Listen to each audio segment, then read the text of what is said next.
মুহতারাম হাজিরিন, আমাদের সামনে খুব অল্প সময়ের মাঝেই অনেক বড় একটি ইবাদত আসছে, কুরবানির ইবাদত, হজের ইবাদত। হজের মাস শুরু হয়ে গেছে, অনেক ভাইরা হজের জন্য গিয়েছেন। আমরা যারা এখানে আছি আমাদেরও কিছু বিধান আছে, বিশেষ করে কোরবানি এবং কোরবানির সাথে সংশ্লিষ্ট কিছু বিধান আমাদের জানতে হবে এবং মানতে হবে। ইসলামের মাঝে কিছু বিধান আছে যেটা প্রতীকী পর্যায়ের, শিআর পর্যায়ের, যে ইবাদত দেখলে ইসলামের কথা মনে হয়, ইসলামের আলামত, সাইন পর্যায়ের। তো তার মাঝে গুরুত্বপূর্ণ একটি ইবাদত হলো কোরবানি। কোরবানি হচ্ছে ইসলামের শিআর। অতএব যাদের সামর্থ্য আছে অবশ্যই কোরবানিতে শরীক হতে হবে, কোরবানি দিতে হবে। কোরআনুল কারীমের মাঝে বিভিন্ন জায়গায় আল্লাহ তাআলা কোরবানির বিষয়ে আলোচনা করেছেন, উৎসাহ দিয়েছেন, নির্দেশ দিয়েছেন। বিভিন্ন পর্যায়ের আয়াত আছে কোরআনের। আমরা জানি কোরআনের কিছু সূরা আছে অনেক বড়, কিছু সূরা আছে মাঝারি ধরনের, কিছু সূরা আছে ছোট। এটি সূরা যত ছোট হয় তত বেশি অর্থপূর্ণ হয়। এটি সূরা ছোট ছোট আয়াত যদি আমরা খুব চিন্তা করি, গভীরভাবে চিন্তা করি, দেখা যায় পুরা কোরআনের মূল ভাব, অর্থ ওই ছোট আয়াতের মধ্যে চলে এসেছে। এত ব্যাপক অর্থবোধক শব্দ চয়ন করা হয় এবং বাক্যগুলো ওখানে উল্লেখ করা হয়।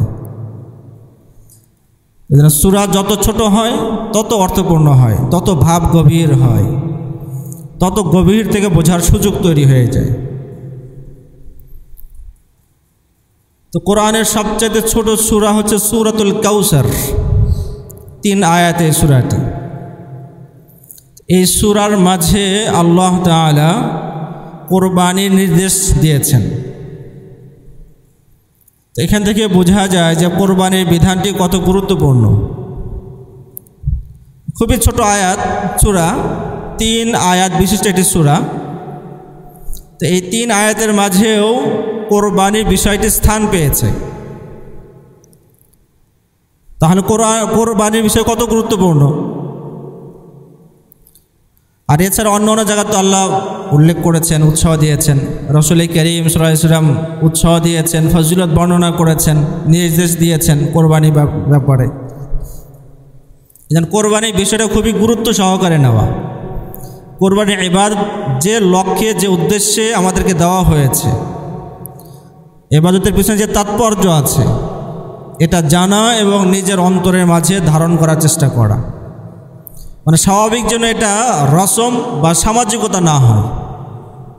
তো ঠিক আছে, সামাজিক একটা প্রথা, সবাই করে আমরাও করি, না করলে কেমন দেখা যায়, এরকম মনোভাব আমরা পরিহার করি। পরিহার করে কোরবানি সম্পর্কে প্রথমে জানার চেষ্টা করি, আর কোরবানির লক্ষ্য, উদ্দেশ্য, তাৎপর্য অন্তরে ধারণ করার চেষ্টা করি। তো ছোট্ট একটি সূরা, এই সূরার মাঝে কোরবানি নিয়ে আলোচনা করা হয়েছে। এই সূরার আগে পরে পুরা বিষয়টা যদি আপনি খুব গভীরভাবে দেখেন, দেখবেন ইসলামে কোরবানির গুরুত্ব কত বেশি।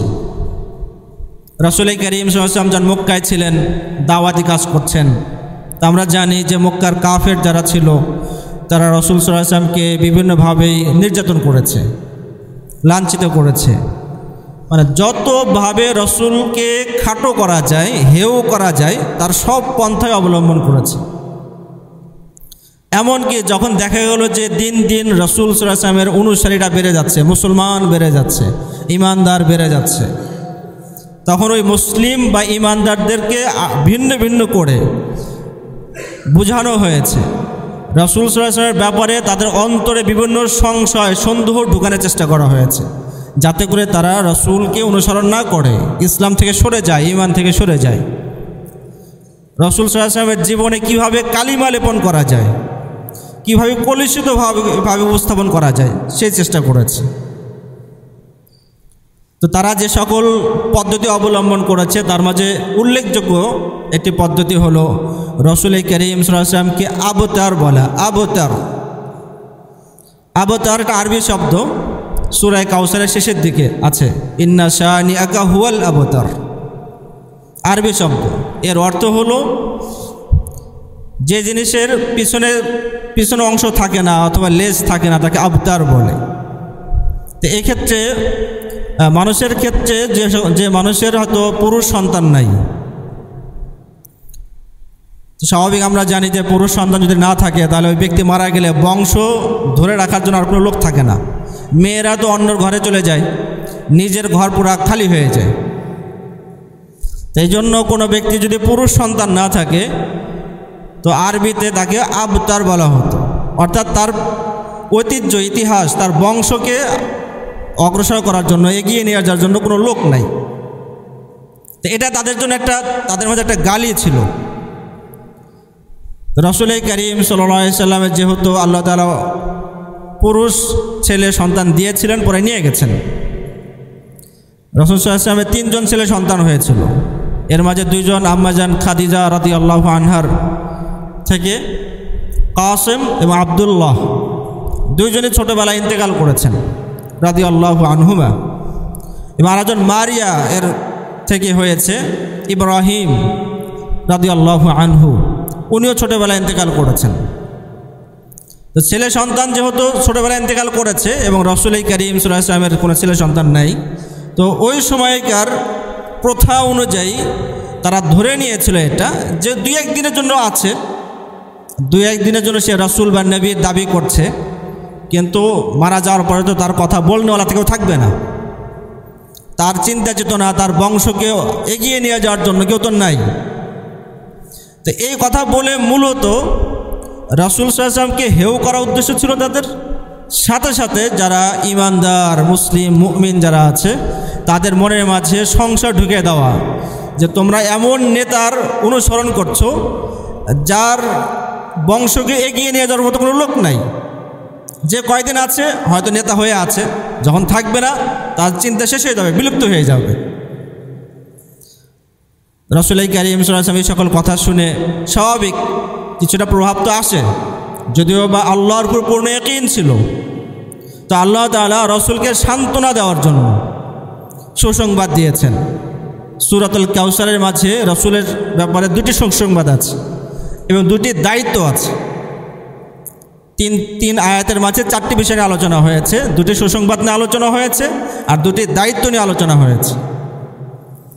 তো আল্লাহ তাআলা রাসূলকে সুসংবাদ দিলেন যে ইন্না আ'তাইনাকা আল কাউসার, আল কাউসার, হে নবী আমি আপনাকে দিলাম আল কাউসার দিলাম। প্রথম সুসংবাদ যে আল্লাহর পক্ষ থেকে। চিন্তা করতে হবে যে আমরা অনেক সময় ছোটো কারো থেকে তোমার গিফট যদি পাই, হাদিয়া পাই, তো খুশি হয়ে যায়। তো মানুষ যত বড় হয়, দেনেওয়ালা যত বড় হয়, তো খুশির পরিমাণ তত বেড়ে যায়। তো যিনি পুরা জাহানকে সৃষ্টি করেছেন, আমি আপনাকে সৃষ্টি করেছেন, আমি আপনাকে লালন পালন করেন সবার ঊর্ধ্বে, তো উনি যদি আমাকে কিছু হাদিয়া দেয় তাহলে খুশির তো কোনো সীমানা থাকবে না। তো সেই আল্লাহ রাসূলকে বলছেন ইন্না আ'তাইনাকা, হে নবী অবশ্যই আমি আপনাকে দিলাম। কি দিলাম? আল কাউসার, আল কাউসার দিলাম। আল কাউসার আরবি শব্দ, মানে অনেক। আল কাউসারের আবিধানিক অর্থ হচ্ছে ওয়াঢেল, অনেক, বিপুল, অনেক পরিমাণে দেওয়া, এটাকে আল কাউসার বলে। আর কি দিয়েছেন? অনেক যে দিয়েছেন, দিয়েছেনটা কি? এই বিষয়ে মুফাসসিরিনে কেরাম যারা আছেন, যারা কোরআনের ব্যাখ্যা করেছেন, ওনারা অনেকগুলো মত উল্লেখ করেছেন যে কি দিয়েছেন, এত বেশি কি দিলেন। তো অনেকগুলো মত আছে, মানে প্রায় 20-এর ঊর্ধ্বে মত আছে, কিন্তু এর মাঝে প্রসিদ্ধ হলো যে আল্লাহ তাআলা রাসূলকে কিয়ামতের দিন আখিরাতে একটি কি দিবেন? নাহর দিবেন, একটা নদী দিবেন, যে নদীর নাম হবে আল কাউসার। এবং ওই নদীর পানি গড়াইতে গড়াইতে একটা হাউজে পড়বে, এই জন্য হাউজকেও আল কাউসার বলা হয়েছে। রাসূল কারীম সাল্লাল্লাহু আলাইহি ওয়াসাল্লাম নিজেও হাদিসের মাঝে কোনো কোনো বর্ণনা এসেছে যে আল কাউসারের ব্যাখ্যা নিজে দিয়েছেন যে একটা নাহার, একটা নদী জান্নাতের মাঝে থাকবে, এবং সে নদীর বিবরণ কি হবে, এত মানে আজীব আশ্চর্যজনক বিবরণ। প্রথমে আমাদের মনে রাখতে হবে জান্নাত জাহান্নাম বা আখিরাতের বিষয়ে যে বর্ণনাগুলো আছে কোরআনে থাক বা হাদিসে থাক, এটা মনে করতে হবে যে এটা হচ্ছে ভিন্ন জগৎ। এখানে অকল্পনীয় বিষয় দেওয়া হবে, আমাদের কল্পনার ঊর্ধ্বে বিষয় দেওয়া হবে। কল্পনার ভিতরে যেগুলো আছে এগুলোতে দেওয়া হবেই, এমন কিছু দেওয়া হবে যেটা কল্পনার ঊর্ধ্বে। মালা আইনুন রাত, এমন কিছু দেওয়া হবে যে চোখু কখনো দেখেনি এবং অন্তরে কল্পনাও আসে নাই, এমন আশ্চর্য বিষয় দেওয়া হবে। তো আল কাউসার যে নদী হবে, ওই নদীর পার, দুই সাইডে পার হবে হচ্ছে মানে মণিমুক্তার স্বর্ণখচিত পার হবে। তো এটা যদিও আমরা চোখে দেখি নাই, কিন্তু এভাবে দেওয়া হবে। এটা বিশেষভাবে আল্লাহ তাআলা জান্নাতের মধ্যে সাজিয়ে রেখেছেন। তো আল কাউসার একটা ব্যাখ্যা হলো একটা নদী, জান্নাতের একটা নদী, আখিরাতের একটা নদী বা হাউস। এবং এই বিষয়ে পরবর্তীতে আরও একটা আমরা তাফসীল আলোচনা শুনবো ইনশাআল্লাহ, যে কিছু কিছু ব্যক্তি আছেন এই হাউজে কাউসারে আসবে এবং রাসূল তাদেরকে পানি পান করাতে যাবেন, কিন্তু পরে মাঝখানে আড়াল হয়ে যাবে, পর্দা হয়ে যাবে। তো রাসূল সাল্লাল্লাহু আলাইহি ওয়াসাল্লাম জিবরিল আমিনকে জিজ্ঞেস করবেন যে সে তো আমার উম্মত, তাহলে মাঝখানে আড়াল হয়ে গেল কেন? তো জিবরিল আমিন রাসূলকে বলবেন যে ইয়া রাসূলুল্লাহ, আপনি জানেন না যে আপনি চলে আসার পরে এরা শরীয়তের মাঝে কী ধরনের পরিবর্তন ঘটিয়েছে, এটা তো আপনি জানেন না। আপনি চলে আসার পরে এরা শরীয়তকে সঠিকভাবে পালন না করে বিভিন্নভাবেই পরিবর্তন ঘটিয়েছে। অতএব তারা এই হাউজে কাউসারে পানি পান করার অধিকার হারিয়ে ফেলেছে, তারা পান করতে পারবে না। তো মুহাদ্দিসিনে কেরাম বলেছেন, যারা দুনিয়াতে বিদআত করে, ইবাদত করে, কিন্তু রাসূলের তরিকায় করে না, নিজের মতো করে করে, পীর সাহেবের তরিকায় করে, সামাজিক পদ্ধতিতে করে, রাসূলের তরিকায় করে না, বিদআত করে, তো তাদের ক্ষেত্রে এটা হবে যে হাউজে কাউসারের কাছে যাবে কিন্তু মাঝখানে আড়াল হয়ে যাবে, পর্দা হয়ে যাবে, তারা পানি পান করতে পারবে না। এই জন্য ইবাদতের জন্য যেভাবে ইখলাস শর্ত, ইখলাসবিহীন ইবাদত যেভাবে কবুল হয় না, ঠিক ইবাদতের জন্য সুন্নাহ তরিকা এটাও শর্ত। সুন্নাহ তরিকা যদি না হয় তাহলে ইবাদত কবুল হবে না। তো আল কাউসার এর একটা ব্যাখ্যা হলো যে নদী, হাউস। আল কাউসারের ব্যাখ্যা অনেকে করেছেন যে আল খায়রুল কাসীর, অর্থাৎ বিপুল কল্যাণ দেওয়া হবে। রাসূল কারীম সাল্লাল্লাহু আলাইহি ওয়াসাল্লামকে অনেক ওয়াঢেল কল্যাণ, মঙ্গল দেওয়া হবে, দুনিয়ার মঙ্গল এবং আখিরাতের মঙ্গল। দুনিয়াতে যত ভালো জিনিস আছে সব কিছু রাসূলের মাধ্যমে ঘটবে, সব কিছুর কেন্দ্র রাসূল হবেন, আর আখিরাতে তো রাসূল সাল্লাল্লাহু আলাইহি ওয়াসাল্লামের সব কল্যাণের কেন্দ্র হবেনই। ইতিহাস সাক্ষী যে ওই সময় যদিও বা যখন এই কথা বলা হয়েছে, রাসূল কারীম সাল্লাল্লাহু আলাইহি ওয়াসাল্লাম একা অল্প দুই একজন নিয়ে দিনের কাজ করছেন, দাওয়াতের কাজ করছেন, বিশাল বড় স্টেট কায়েম হবে, পুরা পৃথিবী মুসলমানরা শাসন করবে, এটা তখনও তো কেউ ভাবতেই পারেনি, কল্পনাই করতে পারেনি। মুসলমানদের যেরকম ধরনের ক্ষমতা আসবে, প্রতাপ দাপট সক্ষমতা আসবে, এটা তো তখন ভাবতে পারেনি। সেই পরিস্থিতির মাঝে রাসূলকে সুসংবাদ দেওয়া হলো যে দুনিয়া এবং আখিরাতের সব ধরনের কল্যাণ আপনাকে দেওয়া হলো, বিপুল পরিমাণ দেওয়া হলো। তো এটা চিন্তা করতে হবে, আমরা সহজে বুঝতে পারবো এভাবে যে আমরা অনেক সময় হয় না যে একজন ছেলেকে মাদ্রাসায় দেওয়ার জন্য বলা হয় যে আপনার ছেলেকে মাদ্রাসায় দেন, কোরআনের হাফেজ বানান, কোরআনের হাফেজ বানালে এই ফজিলত পাবেন আপনি। এখন পিতা চিন্তা করে যে দুনিয়ার কি লাভ হবে, সে খাবে কি, কামাই করবে কি, তার জন্য যে ভবিষ্যতে অনেক বড় ফজিলত অপেক্ষা করছে, অনেক বড় কল্যাণ মর্যাদা অপেক্ষা করছে, এটা অনেক সময় মাথায় থাকে না। উপস্থিত চিন্তা করে ওই ফজিলতগুলো তার মাথায় আর ঢোকে না, অথবা হবে সে গুরুত্ব দিতে পারে না, পরে বাচ্চাকে আর মাদ্রাসায় দেয় না, হাফেজ বানায় না। কিন্তু তখন যদি চিন্তা করতো যে আজকে হয়তো আমার কষ্ট হবে, কিন্তু কালকে আমার ছেলের যে সম্মান মর্যাদা হবে এবং তার উসিলায় যে আমার মর্যাদা হবে, এটা তো বাস্তব সত্য, মহাসত্য, এটা তো মানে না হওয়ার কোনো উপায়ই নেই, হবেই, যেহেতু আল্লাহ বলেছেন, রসুল বলেছেন, তবেই হবেই। তো সেই সময়ের দন্য শূন্য পরিবেশে, যখন বৈরী পরিবেশ, তখন আল্লাহ তাআলা বলছেন রসুলকে, হে রসুল, যখন রসুল ইসলাম সবার নির্যাতনের মাঝে আছেন, সবার মাঝে একা হয়ে আছেন, সব ধরনের সুবিধা বঞ্চিত হয়ে আছেন, এই অবস্থায় রসুলকে বলা হচ্ছে যে আপনাকে ওয়াঢেল কল্যাণ দেওয়া হবে, মঙ্গল দেওয়া হবে, সব ধরনের খায়ের আপনি পেয়ে যাবেন দুনিয়াতে আখিরাতে। রাসূল করিম সাল্লাল্লাহু আলাইহি ওয়াসাল্লাম তখন এই সুসংবাদ গ্রহণ করেছেন এবং বুঝতে পেরেছেন যে হ্যাঁ, বাস্তবেই হবে। এক সময় এই উম্মাহ এখানে থেমে থাকবে না, মক্কার মাঝে সীমাবদ্ধ থাকবে না, 2-3 জন 5 জনের মাঝে সীমাবদ্ধ থাকবে না, বরং পুরা জাহানে, পুরা বিশ্বে চলে যাবে, মুসলিম বিশ্ব গঠন করবে তারা। এটা ইয়াকিন হয়ে গেছে।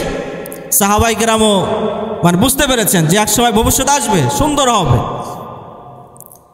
পরে আমরা দেখেছি যে রাসূলুল্লাহ সাল্লাল্লাহু আলাইহি ওয়াসাল্লামের মাধ্যমে কত কল্যাণময় কাজ হয়েছে।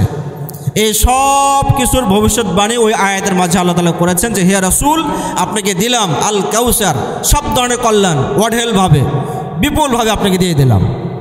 আর এটা বাস্তবায়ন হয়েছে ক্রমে ধাপে ধাপে, মদিনার জীবনে, খলিফাদের জীবনে, পরবর্তী জীবনে এটা প্রমাণিত হয়েছে।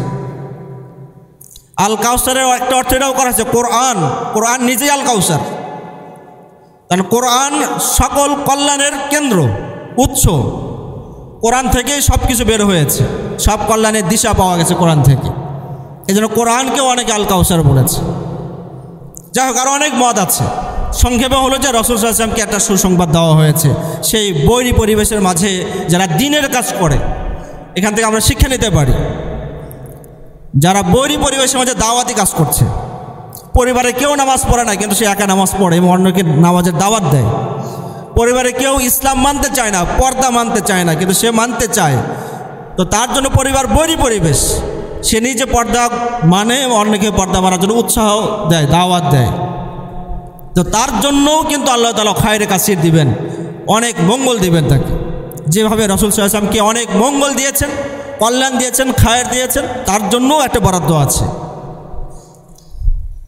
এখন আল্লাহ তাআলা এই সুসংবাদ দিলেন যে হে নবী, আপনাকে আল কাউসার দিয়ে দিলাম। তা আমরা জানি যে কোনো সুসংবাদ, যে কোনো মর্যাদা, সম্মান, এর পিছনে কাজ করতে হয়, জিম্মাদারি নিতে হয়, দায়িত্ব নিতে হয়।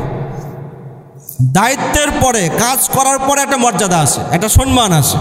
হ্যাঁ, আল্লাহ তাআলা কখনো কখনো এমনি দিয়ে দেন, ফ্রি দিয়ে দিলেন, কোনো কাজ করেনি কিন্তু তাকে জান্নাত দিয়ে দিয়েছেন, এমন হতে পারে। কিন্তু স্বাভাবিক নিজাম হলো যে কোনো মর্যাদা বা সম্মান পেতে হলে কাজ করতে হবে। তো আল্লাহ তাআলা এই মর্যাদার কথা উল্লেখ করে, খায়রে কাসির বা আল কাউসারের কথা উল্লেখ করেই দুটি দায়িত্ব দিয়েছেন রসুলকে। এই দুটি দায়িত্ব পালন করতে হবে, তারপরে খায়রে কাসির আরও ব্যাপক হবে।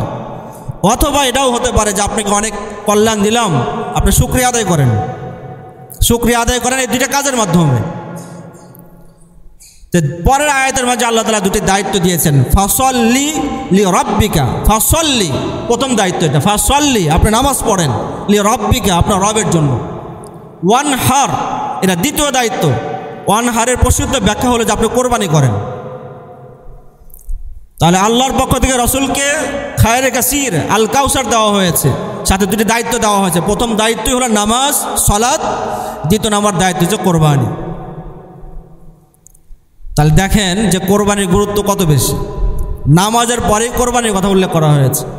আমরা জানি যে কোরআনের মাঝে অনেক জায়গায় নামাজের পরে জাকাতের কথা উল্লেখ করা হয়েছে।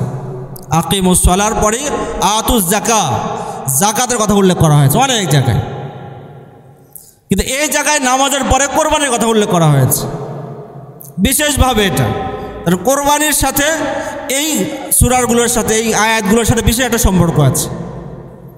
তো এখানে একটা কথা বলা যায় যে যদিও বা নামাজের পরে এখানে জাকাত শব্দ নাই, কোরবানির কথা আছে, তো কোরবানির মাধ্যমেও জাকাতের মূল লক্ষ্য, তাৎপর্য আদায় হয়ে যায়। কিভাবে? জাকাত মানুষ নিজের সম্পদ দেয়, নিজের অর্জিত সম্পদ ব্যয় করে, মানুষকে দেয়। তো এখানে দেওয়ার, মানুষের জন্য কাজ করা, মানুষের উপকার করা, মানুষকে খাওয়ানো, মানুষকে দেওয়ার একটা অর্থ আছে জাকাতের মাঝে। তো কোরবানির ক্ষেত্রে কিন্তু একই বিধান আছে। অর্জিত সম্পদ থেকে পশু কিনতে হয়, পশু কেনার পরে জবে করতে হয়, আল্লাহর জন্য দিয়ে দেওয়া হলো। এরপরে কিছু অংশ নিজে খায় আর কিছু অংশ অন্যকে দিয়ে দেয়, অন্যকে খাওয়ায়। তো এর মাঝে ইনফাকের মানা আছে, ইতার মানা আছে, অন্যকে দেওয়ার মানা আছে। তো এই জন্য ওয়ানহারের মাঝেও জাকাতের মর্ম তাৎপর্য এখানে আছে, কিন্তু বিশেষভাবে এখানে কোরবানিকে উল্লেখ করা হয়েছে। তো এই দুটা বিষয় আমাদেরকে গুরুত্ব সহকারে বুঝতে হবে যে সালাত এবং নাহার কোরবানি এই দুটা ইসলামের কত বড় ভূমিকা রাখে, যার কারণে শুধু দুটি দায়িত্ব দেওয়া হলো। আমরা জানি যে নামাজ ইসলামের একদম প্রথম পর্যায়ের রোকন, ঈমানের পরেই নামাজের স্থান। ইসলামের বড় বড় রোকন যে আছে তার মধ্যে প্রথম হচ্ছে শাহাদাত আল্লাহ ইলাহা ইল্লাল্লাহ, আল্লাহর শাহাদাত, ঈমান, তাওহীদ, এটা প্রথম। তারপরে নামাজের কথা, সালাতের কথা উল্লেখ করা হয়েছে। এবং সালাত হচ্ছে পুরা ইসলামের মূল কেন্দ্র, মূল ভাব। এটা কেউ যদি ইসলাম কী জিনিস এটা যদি জানতে চায়, ইসলাম কী জিনিস, ইসলাম মানুষকে কি দেয়, ইসলামের মাঝে মানুষের করণীয় কি আছে, ইসলাম মানুষ এবং আল্লাহর সাথে কি সম্পর্ক তৈরি করে, এই বিষয়ে যদি জানতে চায়, সে যদি নামাজ এবং নামাজের সাথে সংশ্লিষ্ট আয়াত এবং হাদিসগুলো পড়ে, সে উত্তরগুলো খুঁজে পাবে। মানে পুরা ইসলামের সারসংক্ষেপ নামাজের মধ্যে দিয়ে দেওয়া হয়েছে। তো এই জন্যই আল্লাহ তাআলা বলেছেন যে তুমি নামাজ পড়ো, ফাসল্লি, নামাজ পড়ো, লি রাব্বিকা, অন্য কারোর জন্য নামাজ পড়লে হবে না, আল্লাহর জন্য পড়তে হবে। তো এই কথা বিশেষভাবে উল্লেখ করার কারণ হলো যে প্রেক্ষাপটে এই আয়াত নাযিল করা হয়েছে, তখন তো মক্কার মাঝে মূর্তি পূজা চলছে, কাবার মাঝে মূর্তি আছে, এবং কুরাইশ মক্কার আশেপাশে অধিবাসী যারা আছে, বাসিন্দা যারা আছে, তারা মূর্তি পূজা করে। তো তাদের মাঝেও নামাজ পড়ার একটা প্রবণতা ছিল, প্রচলন ছিল, যেহেতু তখনও তারা দাবিদার ছিল যে মিল্লাত হিমিয়া, ইব্রাহিম আলাইহিস সালামের মিল্লাতের উপর তারা বাকি আছে, এরকম ধরনের কেউ দাবি করত। এবং সেই মিল্লাত অনুযায়ী তারা নামাজও তাদের মতো করে পড়তো, কিন্তু তাদের নামাজ একমাত্র আল্লাহর জন্য হতো না, বরং এই নামাজের মাঝে শিরিক থাকতো। নামাজ কিছু তাদের মতো করে পড়তো, এবং ওখানে যারা মূর্তি যারা আছে এবং তাদের শ্রদ্ধেয় ব্যক্তি যারা আছে তাদের সন্তুষ্টির জন্য নামাজ পড়তো। তো এই নামাজ ছিল শিরিকওয়ালা নামাজ।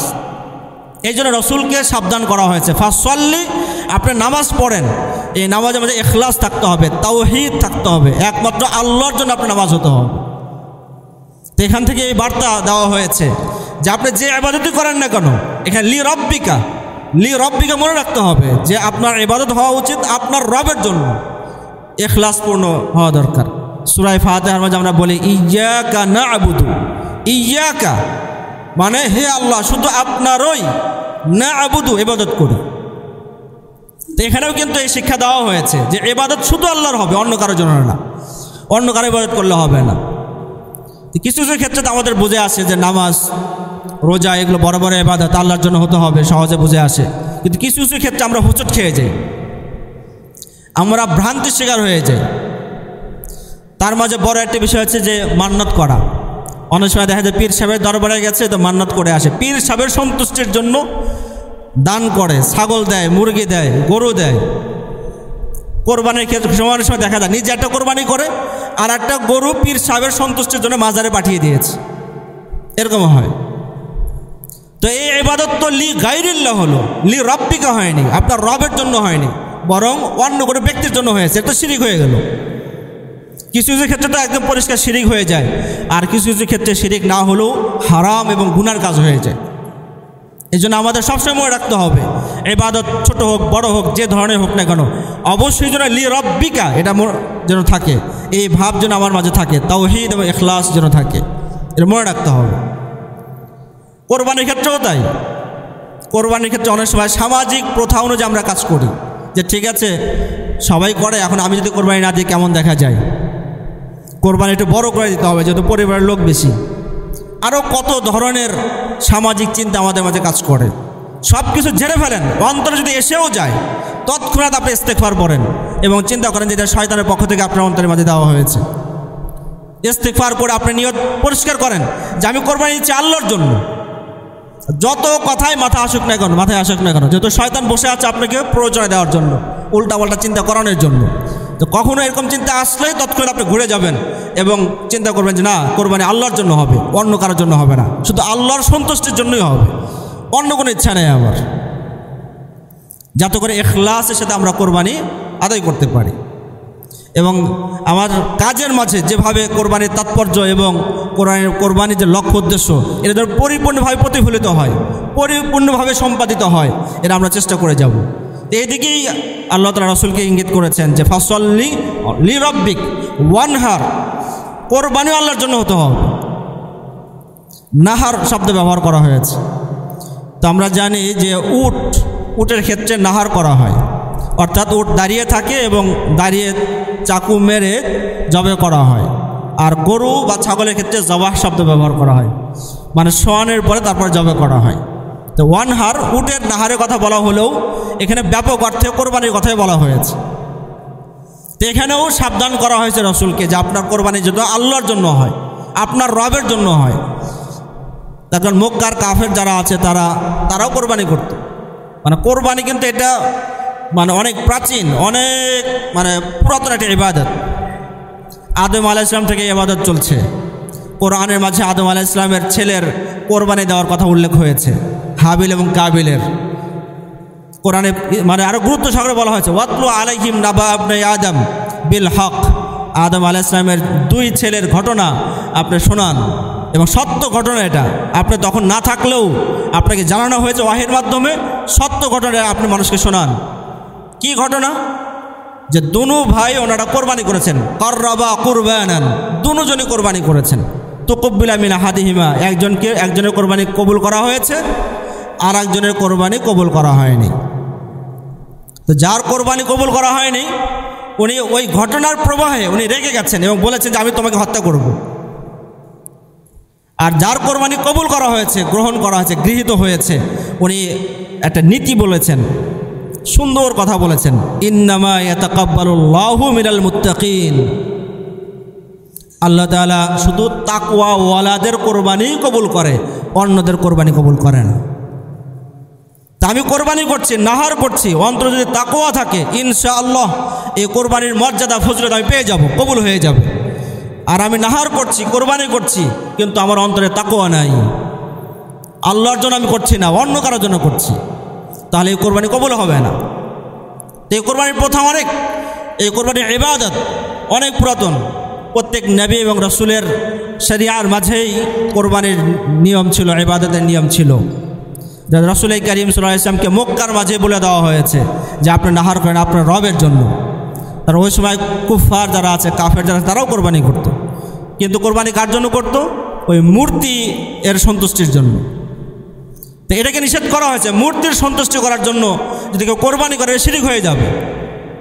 আয-যাবহু লিগাইরিল্লাহি, গায়রুল্লাহ, আল্লাহ ছাড়া অন্য কোনো কারো সন্তুষ্টির জন্য, কারো ইবাদতের জন্য, সম্মানের জন্য কেউ যদি জবে করে, কোরবানি করে, এটা হারাম এবং শিরক পর্যায়ে চলে যাবে। এবং এক্ষেত্রে অনেক ফুকাহায়ে কেরাম, মুফতিয়ানে কেরাম পরিষ্কার বলে দিয়েছেন যে মাজারে যে কোরবানিগুলো হয় বা জবেগুলো হয় এটা অনেকগুলোই হারাম পর্যায়ে চলে যাবে। পীর সাহেবের না, বিশেষ করে পীর সাহেবের সন্তুষ্টির জন্য যদি হয় তাহলে তো হবেই। তো এই বিষয়ে আমাদের আরও জানা দরকার, যেহেতু আমাদের আশেপাশে অনেক সময় এরকম ঘটনা ঘটে। তা আপনি সম্পদ ব্যয় করলেন আল্লাহর জন্য, আখিরাতের জন্য, কিন্তু আপনার পদ্ধতিটা ভুল হওয়ার কারণে আপনার ইবাদতটা কবুল হলো না, এমনকি আপনার ঈমানটাই চলে গেল, তাহলে তো আপনি ক্ষতিগ্রস্ত হলেন কিছু না জানার কারণে। এই জন্য ইলম দরকার, জানা দরকার।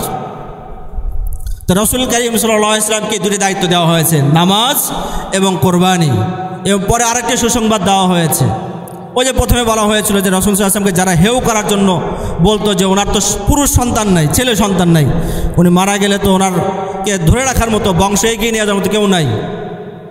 তো আল্লাহ স্বয়ং নিজে ওই সকল কাফের ব্যক্তিদের উত্তর দিয়েছেন, রাসূলের পক্ষ থেকে তাদের উত্তর দিয়েছেন, প্রতিবাদ জানিয়েছেন যে না, রাসূলের বংশ, রাসূলের কথা, রাসূলের আলোচনা, সম্মান, দ্বীন, শরিয়া এটা অটুট, অবিচল, অব্যাহত থাকবে। আর যারা আজকে বলছে কথা যে রাসূলের যেহেতু ছেলে সন্তান নাই, তাদেরই বংশ নির্বংশ হয়ে যাবে, তারাই বিলুপ্ত হয়ে যাবে।